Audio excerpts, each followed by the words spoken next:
Apocalipsis capítulo 8, versículos del 1 al 5, nos dice que cuando abrió el séptimo sello, el Señor, se hizo silencio en el cielo como por media hora, y vi a los 7 ángeles que estaban en pie ante Dios, y se les dieron 7 trompetas. Otro ángel vino entonces y se paró ante el altar con un incensario de oro, y se le dio mucho incienso para añadirlo a las oraciones de todos los santos sobre el altar de oro que estaba delante del trono. Y de la mano del ángel subió a la presencia de Dios el humo del incienso con las oraciones de los santos. Y el ángel tomó el incensario y lo llenó de fuego del altar y lo arrojó a la tierra. Y hubo truenos y voces y relámpagos y un terremoto. Capítulo 11, versículos del 15 al 19. El séptimo ángel tocó la trompeta y hubo grandes voces en el cielo que decían: los reinos del mundo han venido a ser de nuestro Señor y de su Cristo, y Él reinará por los siglos de los siglos. Y los 24 ancianos que estaban sentados delante de Dios en sus tronos se postraron sobre sus rostros y adoraron a Dios, diciendo: te damos gracias, Señor Dios Todopoderoso, el que eres y que eras y que has de venir, porque has tomado tu gran poder y has reinado. Y se airaron las naciones, y tu ira ha venido, y el tiempo de juzgar a los muertos y de dar el galardón a tus siervos los profetas, a los santos y a los que temen tu nombre, a los pequeños y a los grandes, y de destruir a los que destruyen la tierra. Y el templo de Dios fue abierto en el cielo, y el arca de su pacto se veía en el templo, y hubo relámpagos, voces, truenos, un terremoto y grande granizo. Estamos recalcando la particularidad de esta gran carta en cuanto a que está escrita con un estilo literario determinado, que es el que debemos usar para su contenido. Como no es narrativo, como no es histórico, como no es poético, sino que es de estilo literario profético, esto nos indica que va a usar muchos símbolos para explicarnos una realidad. La realidad no son los símbolos, pero los símbolos nos explican la realidad. Esto es lo que tenemos que tener claro siempre que nos acercamos a un texto profético. Y el libro de Apocalipsis, o la gran carta de Apocalipsis, esto es lo que contiene. Lo segundo que debemos tener en cuenta es que es una carta dirigida a la Iglesia, a nosotros. Igual que lo fueron la carta a los Efesios, a los romanos, a los hebreos, es una carta dirigida a la Iglesia.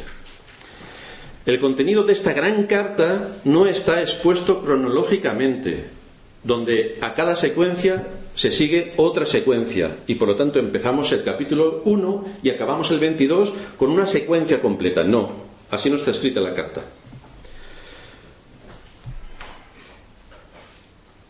Es la misma escena en la historia de la redención, que está tomada por distintas cámaras y que nos muestran los sucesos que están aconteciendo, y cada uno de ellos desde distintas perspectivas. Son cámaras distintas que enfocan un mismo suceso, y entonces nos abren la mente para ver qué es todo lo que está ocurriendo alrededor de la historia de la redención. Lo primero que vimos dentro de las 7 secciones en las que se divide esta carta, la primera sección, que componía los capítulos del 1 al 3, veíamos cómo Cristo está en medio de su iglesia. Si alguien quiere entrar más al detalle de todo esto que estamos diciendo, tenemos 135 sermones anteriores donde explicamos al detalle todas estas cosas. Ahora estamos haciendo un resumen de la carta para finalizar todo lo que hemos expuesto. La primera sección, es la que vimos cuando estudiábamos cómo Cristo estaba en medio de la iglesia. Esta sección primera corresponde a los capítulos 1 al 3, donde encontrábamos a Cristo escribiendo a las 7 iglesias. Y al hacerlo a 7 iglesias, y teniendo en cuenta la simbología del número 7, nos está diciendo que esta gran carta no solamente se dirige a 7 iglesias concretas, que también, sino que se dirige a la iglesia universal. El número 7 siempre nos habla de algo universal. Por lo tanto, 7 va dirigido como número completo a la iglesia universal. ¿Y cómo lo hace? ¿Cómo se dirige Dios a la iglesia universal? ¿Cuáles son los medios que Él utiliza para nosotros que somos su iglesia? Pues lo hace a través de los pastores. Escribe al ángel a la iglesia escribe a los pastores, que son quienes van a transmitir el mensaje del Evangelio. Escribe a los pastores, y son por tanto nuestros pastores los que han sido designados por Dios para nuestra edificación y para nuestra guía. De manera que haremos bien en atender la palabra que nos es predicada por medio de ellos, porque es el medio que Dios utiliza para que su pueblo crezca. Dios ha dado a su pueblo pastores y maestros, y por lo tanto su palabra que es expuesta a través de sus pastores que con fidelidad la predican, debe ser atendida por parte de aquellos que son pueblo de Dios. La segunda sección que veíamos y que titulábamos Dios sentado en su trono, nos encontrábamos como mientras que el Evangelio es predicado, mientras que las iglesias están luchando dentro de ellas mismas para quitar la corrupción, el error, para propagar la verdadera doctrina, dentro de ellas mismas veíamos cómo se mueven en un mundo caído. Pero a pesar de esto, Cristo nos asegura que ninguno de sus elegidos se perderá. Cristo vino para morir por aquellos que el Padre le dio, por lo tanto, esta es la obra, que no pierda yo a ninguno de ellos, y por lo tanto, en medio de tal nivel de corrupción, ninguno de los que son de Cristo se perderá.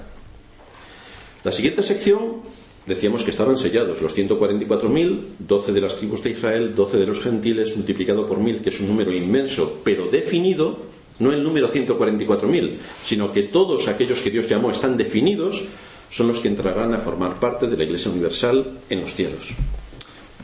La siguiente sección está compuesta por los capítulos del 8 al 11, que es la que hoy tocaremos, donde se nos hablan de las trompetas, que son juicios de Dios sobre el mundo, y presenta cierta similitud con las 10 plagas de Egipto, que en su día las estuvimos analizando una por una. Pero al final de esta sección se hace referencia otra vez al juicio final. Por eso vemos que están las secciones, porque cada una de ellas, o la mayoría de ellas, acaban con el juicio final, enfocan el juicio final. Por lo tanto, el juicio final no viene en el capítulo 22, aquí en el capítulo 11 ya está. Por lo tanto, es una sección. Nos habla de una realidad concreta sobre asuntos particulares en esta sección, con unas cámaras concretas en esta sección. Y en esta sección encontramos los juicios temporales de Dios. El séptimo sello de la sección anterior, que es abierto por Cristo para que los acontecimientos sucedan, da lugar a las 7 trompetas que tocarán 7 ángeles. Aquí no estamos hablando de 7 ángeles de verdad con 7 trompetas de verdad, estamos hablando de temas simbólicos.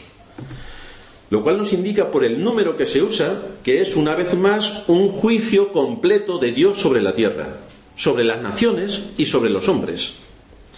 Estos juicios de Dios son el cumplimiento de sus amenazas que ha estado enviando a los hombres en medio de las distintas situaciones en las que hemos estado viviendo a lo largo de toda la historia, donde el hombre no ha querido escuchar la palabra de Dios. Y no querer escuchar la palabra de Dios trae juicios. Siempre trae juicios. Siempre trae juicios. Vemos a lo largo de la historia cómo se ha despreciado la palabra de Dios, cómo se ha despreciado a los ministros del Evangelio, cómo se ha despreciado al pueblo de Dios, cómo se ha perseguido a la Iglesia.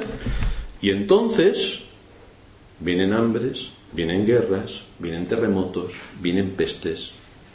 Entonces, el pueblo de Israel, recordaréis que se apartó de Dios. Elías oró 3 años y medio sin lluvia. El juicio de las 7 trompetas nos recuerda a las 10 plagas de Egipto. Aguas que se convierten en sangre, las ranas, las moscas, la muerte del ganado, las úlceras sobre los hombres y los animales, el granizo, la langosta, las tinieblas y la muerte de todos los primogénitos, tanto de hombres como de animales. Dios golpea a la tierra. Dios es misericordioso y todos vamos a vivir felices en este mundo. Error. Eso no es lo que enseña la Escritura. Dios golpea a las naciones, golpea a la tierra, golpea al mar, a los ríos, a los cielos, a los hombres, pero en su misericordia aún no los destruye. Son advertencias de juicios temporales para que piensen en el juicio final. Solo va avisando.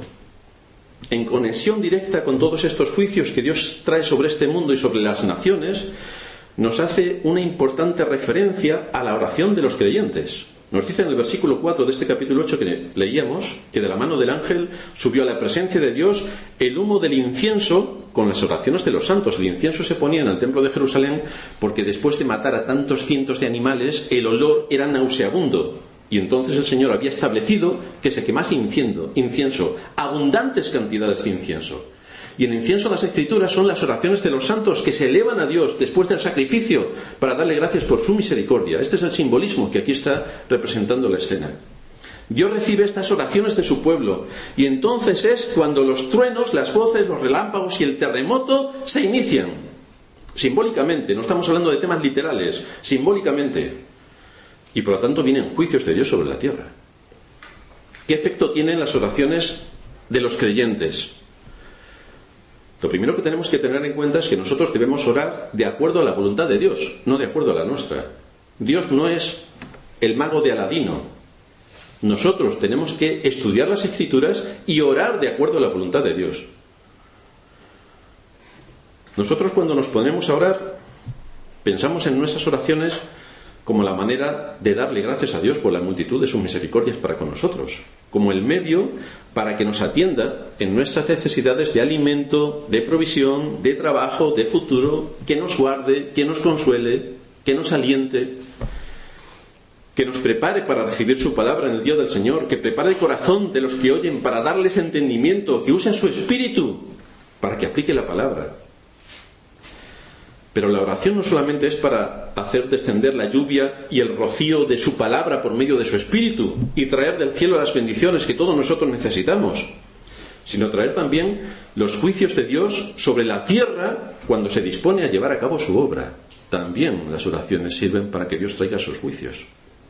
De manera que Cristo nos revela en su palabra que en respuesta a las oraciones de los redimidos, las naciones son desoladas por las guerras. Hay hambres, hay pestilencia, hay enfermedades, los fundamentos de las sociedades son zarandeados, los logros del orgullo humano y de la sabiduría humana son echados por tierra. Queremos que Dios propague el Evangelio. Vámonos al siglo I. Señor, que tu palabra predicada, estarían orando los creyentes, pueda prosperar en medio de este mundo. ¿Y qué hace Dios? Trae un juicio terrible. Y los cristianos son perseguidos, son matados, son encarcelados, son ejecutados, son quemados y tienen que huir a las regiones más distantes del Imperio Romano. Pero Señor, queríamos que tu palabra predicada tuviese fruto. Efectivamente, aquellos que se fueron de Roma a Sirofenicia llevaron consigo el Evangelio. Y muchos allí, en aquellos países tan lejanos, escucharon el Evangelio de la gracia de Dios. Y muchos a lo largo de todo el Imperio Romano conocieron el Evangelio a causa de las oraciones de los santos que pidieron que la palabra de Dios diese fruto, y dio fruto. Así que aquí tenemos a los ángeles tocando trompetas que anuncian juicios. Los primeros 4 ángeles nos exponen ante una situación concreta. Hay 7 ángeles, que es un juicio completo, pero está dividido en 2 secciones. Los 4 ángeles primeros tienen juicios sobre el mundo conocido, sobre la tierra. El 4 sabéis que es la creación visible. El primer ángel toca su trompeta y afecta a todas las plantas, que simbólicamente tiene que ver, según estudiábamos en su día y según lo argumentábamos, con el conocimiento del hombre y la revelación de Dios. Aquí tenemos la revelación de Dios que nos ha sido dada en medio de la naturaleza. Aquí tenemos todo lo que se necesita saber de Dios, en todo lo que Él ha creado, de manera que podamos fundamentar nuestro conocimiento en que hay un Dios creador. La segunda trompeta, que nos hablaba de una inmensa humanidad que es vista como una masa de personas sobre quienes caen los juicios de Dios, el mar en tempestad, agitado completamente.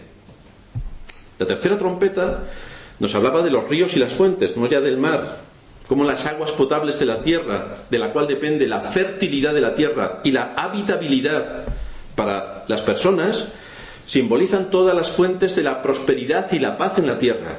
Las fuentes de donde el hombre obtiene el conocimiento y la sabiduría, pero que han sido gravemente dañadas. Y estábamos comparando todo esto con los juicios que hubo en Egipto, donde las aguas fueron dañadas, donde los ríos fueron dañados, donde la salud fue dañada, donde el conocimiento fue dañado y donde la economía fue completamente pulverizada. La cuarta trompeta, el sol, la luna, las estrellas. Con este juicio, Dios golpea a los gobernantes de las naciones que pierden la sabiduría para actuar haciendo el bien a sus ciudadanos y caen en la perversión de su deber como gobernantes. De esto no tenemos que ser muy inteligentes, solamente tenemos que analizar a los gobernantes y ver el nivel de corrupción y de insensatez que en la mayoría de los casos presentan. Pues aquí tenemos cómo efectivamente es un juicio de Dios sobre las naciones.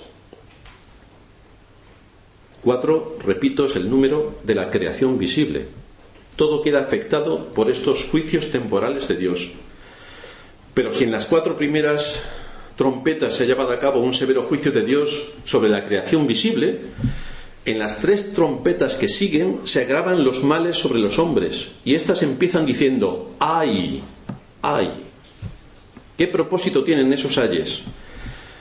Llamar la atención a los que no son de Cristo y a la vez hacerle recordar a los creyentes que estamos en medio de una guerra y que por lo tanto a los impíos van a encontrar el juicio severo de Dios, y a los creyentes que todo está gobernado por Dios, que podamos obtener el consuelo, la tranquilidad y la paz sabiendo que todo está gobernado por Dios y que todo tiene un propósito final, que es la salvación de su pueblo, es la redención por medio de Cristo, y que por lo tanto estemos tranquilos. Cuando en el mundo veamos cómo todo se desmorona, estad tranquilos y esperad que yo soy Dios. La 5ª trompeta nos muestra las influencias infernales que llegan al reino de los hombres. Por eso nos dice Pablo que no tenemos lucha contra carne ni sangre, sino contra las potestades y gobernadores de las regiones celestes. Cómo se contamina completamente el conocimiento, cómo se contamina completamente la sabiduría, cómo todo tiene que ver con el mal, con la podredumbre. Todo está contaminado. La 6ª trompeta, el segundo ay, que es más doloroso que el primero. La 6ª trompeta inicia la secuencia del regreso de Cristo para juzgar a los vivos y a los muertos. Tenemos que recordar que hay un progreso en las trompetas.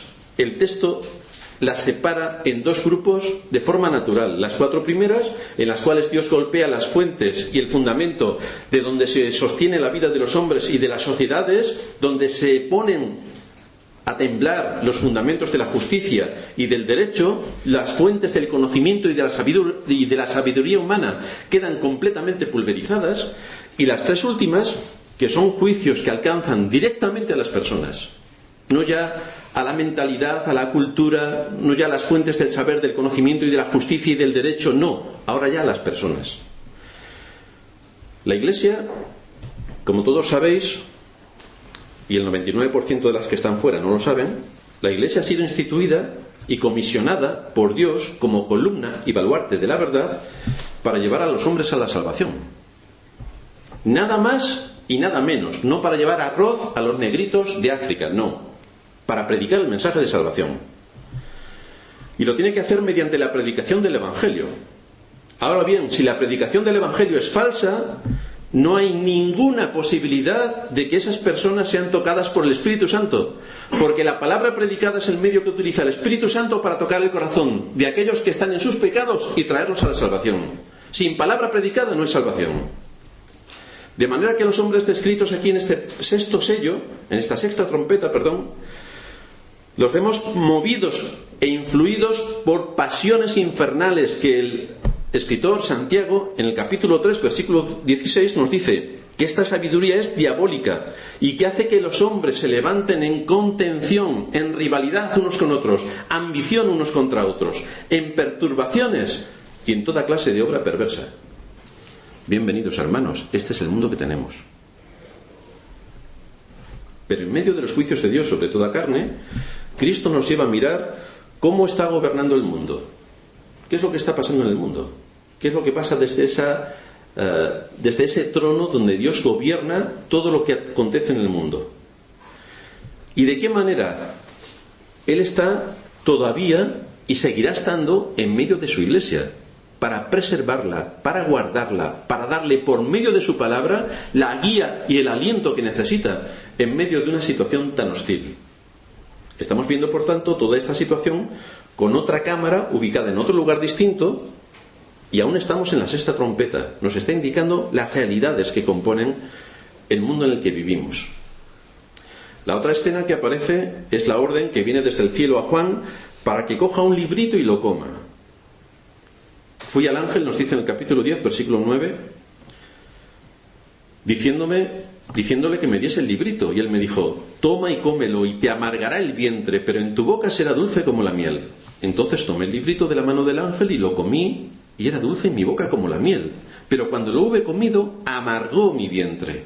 Y él me dijo: es necesario que prediques otra vez sobre muchos pueblos, naciones, lenguas y reyes. Por lo tanto, está hablando de que el Evangelio es universal en su proclamación. Recordamos que estamos hablando en símbolos, que todo el libro de Apocalipsis es simbólico. Juan no se está comiendo literalmente un trozo de pergamino, no. Es después de ingerir el librito, simbólicamente, cuando Juan recibe la orden de profetizar, es decir, de hablarle a los hombres la palabra de Dios que tiene que ver con la salvación. Predicar sobre toda clase y tipo de gente, predica a las naciones. De manera que vemos cómo la Iglesia tiene que dejarse guiar por Cristo y por su palabra, tiene que comer de Cristo, tiene que interiorizar la palabra de Cristo y tiene que propagar la doctrina que este pequeño librito, la Biblia, nos expone para que podamos cumplir con nuestro cometido y que así la verdad prevalezca y pueda pasar a la siguiente generación que vendrá detrás de nosotros. Pero hay algo que debe tener muy en cuenta la Iglesia. Tiene que ser fiel al mensaje que ha sido revelado por Dios en su palabra, porque la Iglesia no es la creadora del Evangelio, es la administradora. Y tiene que administrar el Evangelio para llevarlo y exponerlo a la gente. Esto implica que nos debemos a unos principios y mandatos claramente establecidos por las Escrituras y debemos ceñirnos a lo que Cristo ha dejado explícitamente definido en las Escrituras, como voluntad suya que es, revelada para nosotros, que somos los que tenemos que apropiarnos de ella, tenemos que comer de las Escrituras y tenemos que proclamar las Escrituras.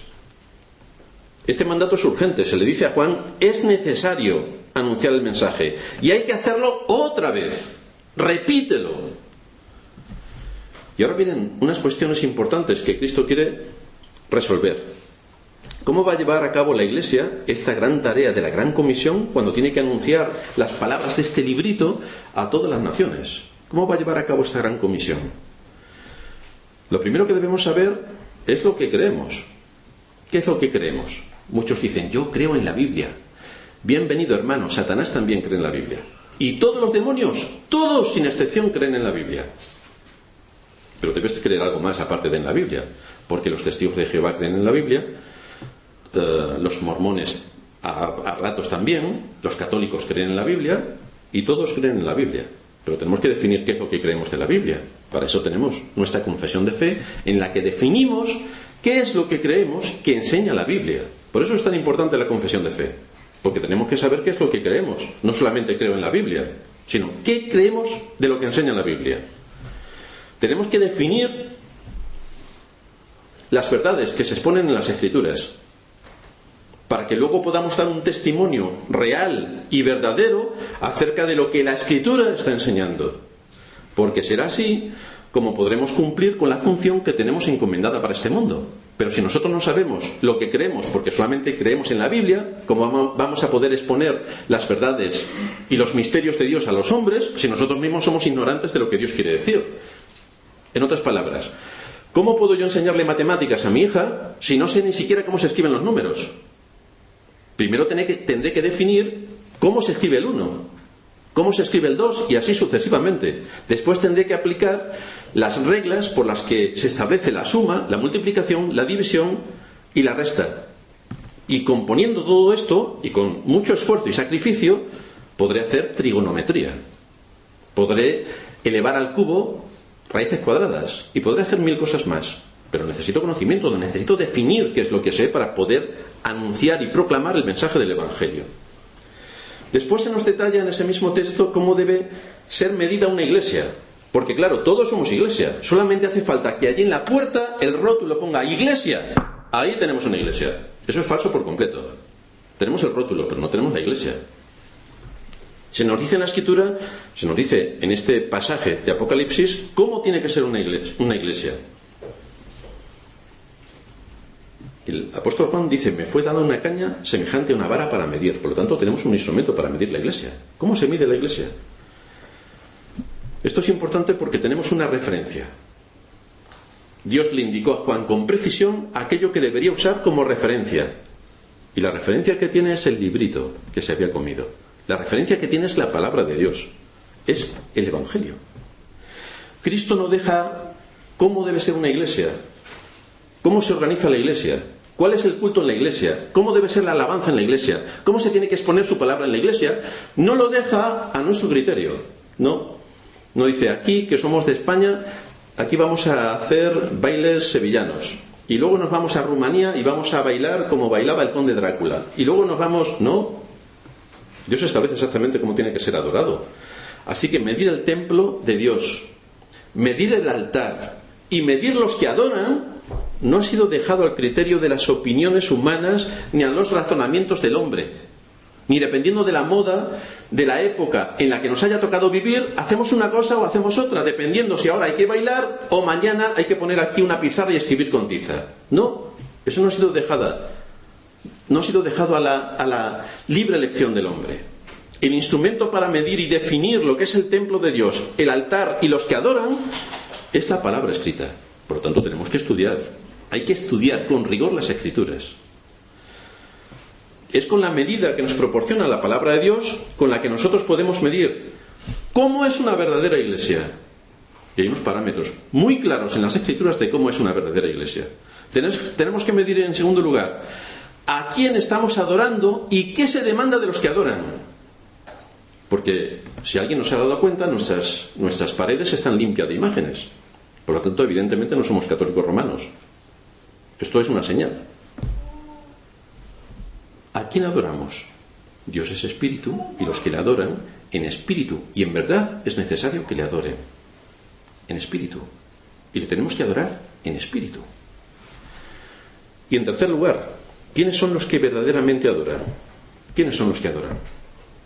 Y así estuvimos exponiendo cuáles eran las características del cristiano y cómo tiene que ofrecer su cuerpo en sacrificio santo, agradable a Dios, que es su culto racional. Lo tenemos que hacer con el entendimiento. Tenemos que adorar a Dios en espíritu y con entendimiento. Cuando llegamos al capítulo 11 encontramos que es una extensión de lo que trata en el capítulo 10 que acabamos de dejar, donde se desarrolla la gran comisión, el mandato de Cristo a la Iglesia, para anunciar por todo lugar el Evangelio. Por lo tanto, debemos insistir en que tenemos que ser muy conscientes de esta enorme responsabilidad que le ha sido dada a la Iglesia, que recae sobre la Iglesia, y que debemos tomar en serio el papel que Dios le otorga a la Iglesia, no a las organizaciones como Remar, Betel y todas estas que envían misioneros. Ese no es su papel. Su papel, si quieren dar de comer, que den de comer, y mucho y bien. Pero su papel no es enviar misioneros. Este es un papel restringido a la Iglesia. Solo la Iglesia tiene esa autoridad, nadie más. Y la Iglesia no puede convertirse en Betel, en Remar y en otras cosas, porque eso es papel de ellos, no el nuestro. El nuestro es ser Iglesia. Si alguno de los hermanos de la Iglesia quiere colaborar con Betel, Remar o 1000 cosas más que hay, lo puede hacer con total libertad. Pero eso no es la Iglesia, es lo que él hace como cuando va a trabajar. Cuando él va a trabajar es Iglesia. No, es él como cristiano cumpliendo una obligación responsable para alimentar a su familia. Pero él no es Iglesia, no está allí como Iglesia, está como cristiano cumpliendo con lo que Dios demanda en cuanto a su trabajo y en cuanto a su responsabilidad. Pero si hablamos de Iglesia como institución, tenemos las cosas claras, tal y como enseña la Escritura. Si este papel que como Iglesia tenemos no lo cumplimos, eso nos lleva al enfoque que da este capítulo 11 sobre los 2 testigos. Se habla de 2 testigos. La gente, malinterpretando nuevamente este texto, habla de 2 personas que vivirán en este mundo y que vendrán y harán no sé cuántas cosas. Están completamente errados. Esta vez con H también. Siempre que digo errados en la Iglesia, me refiero a errados con H. No de que han cometido un error, no, sino de que les falta la herradura, porque no están pensando como personas. Estos 2 testigos se les da el poder para que profeticen por un tiempo definido. Es decir, a la Iglesia le ha sido encomendado cumplir con esta misión durante todo el tiempo que tiene hasta la venida de Cristo. Tiene un tiempo definido para poder predicar el Evangelio. ¿Quiénes son estos 2 testigos? Veíamos cómo el capítulo 11 de Apocalipsis se conectaba con Zacarías 4. Y allí veíamos que eran 2 ungidos, los ungidos con aceite, que eran aquellos a quienes Dios escogía y capacitaba con su espíritu para hacer una función específica en medio de su pueblo. Y hablábamos del sacerdote Josué y hablábamos de Zorobabel, el gobernador, que regía al pueblo y lo gobernaba. Y por lo tanto veíamos como aquí la enseñanza que se nos mostraba es que estaban la gracia y la ley. La gracia y la ley. Se nos habla de los oficios de sacerdote y de rey que había en el pueblo de Dios, donde ellos, y a través de ellos, por el ejercicio de estos 2 oficios, el pueblo de Israel era guiado, el pueblo de Israel era gobernado, era consolado. De manera que este es el simbolismo de esta visión del profeta. El Espíritu Santo da luz a su pueblo a través de los dos medios que Él le ha otorgado para proclamar a este mundo la verdad. A su pueblo, es decir, a nosotros, nos ha otorgado el título de reyes y sacerdotes. ¿Qué es lo que tiene que hacer la Iglesia? Porque todo esto va en sintonía con todo lo que venimos diciendo. Los creyentes han sido ungidos por el Espíritu Santo para este propósito. De manera que es el Espíritu Santo mismo quien nos guía y asiste para mantener la verdad y la luz del Evangelio en el mundo. Es el Espíritu Santo el que hace que la Iglesia sea el candelero. El candelero no tiene que iluminar, ese es el papel de la Iglesia. Si consideramos el texto de 11.6, lo que podemos ver es el poder que le es dado a estos dos testigos cuando se nos dice que tienen poder para cerrar el cielo a fin de que no llueva en los días de su profecía, y tienen poder sobre las aguas para convertirlas en sangre, y tienen poder para herir la tierra con toda plaga cuantas veces quieran. Entonces, ¿no es esto lo que puede hacer la Iglesia ejerciendo su función como un reino de reyes y sacerdotes, donde van a venir las plagas de Dios cuando la Iglesia ore, pidiendo la justicia de Dios, pidiendo la predicación, la proclamación del Evangelio, pidiendo que el reino de Dios sea efectivo en este mundo? ¿No es ahí cuando Dios envía juicios? ¿No es ahí cuando Dios cierra los cielos? ¿No es ahí cuando Dios ejecuta sus juicios sobre toda criatura? El pueblo de Dios en el pasado oró y vinieron los juicios. La oración, por tanto, es una fuente de poder que ha sido dada a la Iglesia. Luego se nos habla de la muerte de los dos testigos, de donde podemos deducir que si la doctrina de Cristo no es la fuente de nuestra adoración, si la autoridad de Cristo no es la fuente de nuestro gobierno y de nuestra guía, el poder que debe tener una Iglesia para dar testimonio de lo que es como Iglesia, le es quitado. Le es quitado por completo, y la Iglesia empieza a decaer, y la Iglesia empieza a morir, y se queda como un cadáver expuesto en la plaza de la gran ciudad. ¿Cuántas iglesias tenemos que se llevan tan bien con el mundo? Tú entras a una iglesia o vas a una conferencia de una ONG y encuentras exactamente lo mismo. Entonces, ¿cuál es la diferencia entre una iglesia y una ONG cuando se ponen a hablar de algo? ¿Cuál es la diferencia? O habréis visto también, habréis asistido a muchas iglesias, que hoy, queridos hermanos, vamos a traer a Alcohólicos Anónimos. Y entonces invitamos al de Alcohólicos Anónimos que venga aquí y nos diga lo que él hace en Alcohólicos Anónimos. Bien, un aplauso. Hemos aprendido hoy lo que hacen los Alcohólicos Anónimos. Vamos a casa ya. ¿Este es el día del Señor? El púlpito de Dios, donde se debe predicar su palabra, para fortalecer a los creyentes, para darle argumentos, para presentar batalla, para proclamar el Evangelio. ¿Se lo vamos a dejar a los Alcohólicos Anónimos para que nos hablen de su experiencia, de cómo han dejado el alcohol? Nos estamos equivocando. ¿Cómo puede morir una iglesia? Así puede morir una iglesia. Así puede morir una iglesia. Cuando hayan acabado su testimonio, la bestia que sube del abismo hará guerra contra ellos, los vencerá y los matará. Esta bestia también es simbólica. ¿En qué momento puede el mundo, con su poder sutil, ganar la guerra a la Iglesia para que los miembros de la Iglesia dejen de adorar a Dios? Solamente hay que cambiar la adoración. Solo hay que cambiar la adoración. Queridos hermanos, a partir de ahora, los jóvenes el próximo domingo que vengan con vestidos estrafalarios y nos empiecen a cantar lo primero que se les ocurra. Y luego serán cultos libres, donde cada uno puede venir aquí a decir lo que ha hecho en la semana. Y cuando esto lo repetimos durante años, la iglesia ya no se puede llamar iglesia. Aparte de ser una sinagoga de Satanás, que creo no llega ni a eso. Será simplemente una suma de personas que en vez de reunirse en el bar de la esquina, se reúnen aquí para contar su vida. Pero eso no es una iglesia. La anulación de la adoración y de la obediencia a Dios no vendrá como consecuencia de una imposición porque vengan los soldados persiguiéndonos, no. Vendrá como consecuencia de dejar los deberes que como iglesia tenemos, de dejar nuestras responsabilidades. ¿Cuándo queda la iglesia expuesta a la derrota de la bestia? El texto nos dice que cuando la iglesia acabe con su testimonio, entonces la bestia que sube del abismo hará guerra contra ellos, los vencerá y los matará. Así que podemos afirmar que el cese del testimonio de la iglesia es la causa de que la bestia la derrote y la lleve a la muerte. Porque la bestia solo puede derrotar a la iglesia cuando la iglesia no defiende su causa, cuando la iglesia deja de ser columna y baluarte de la verdad. Entonces es raca, estás vencido. Se nos habla después en la séptima trompeta acerca del día del fin, el juicio final, donde Dios cumplirá todas sus promesas en la venida de Cristo. Así que vamos a hacer algunas preguntas para terminar. Querido hermano, ¿cómo estás actuando para defender el honor de Dios en medio de esta guerra? ¿Cómo estás actuando? ¿Realmente sabes que estás en guerra? ¿Cuántas veces te has tenido que morder la lengua, hincar los dientes, sentir cómo el pecado te quiere dominar y has podido vencer al pecado no siguiendo sus caminos? Porque eso es aplicar la palabra de Dios en tu vida para que cuando se presente una oportunidad que tienes para pecar, que la deseas profundamente, no des ese paso. Y por otra parte, ¿podemos contar contigo para mantener la razón de ser de la Iglesia a la que debes apoyar con todos tus recursos? ¿Podemos contar contigo en medio de esta guerra terrible? ¿Podemos contar contigo?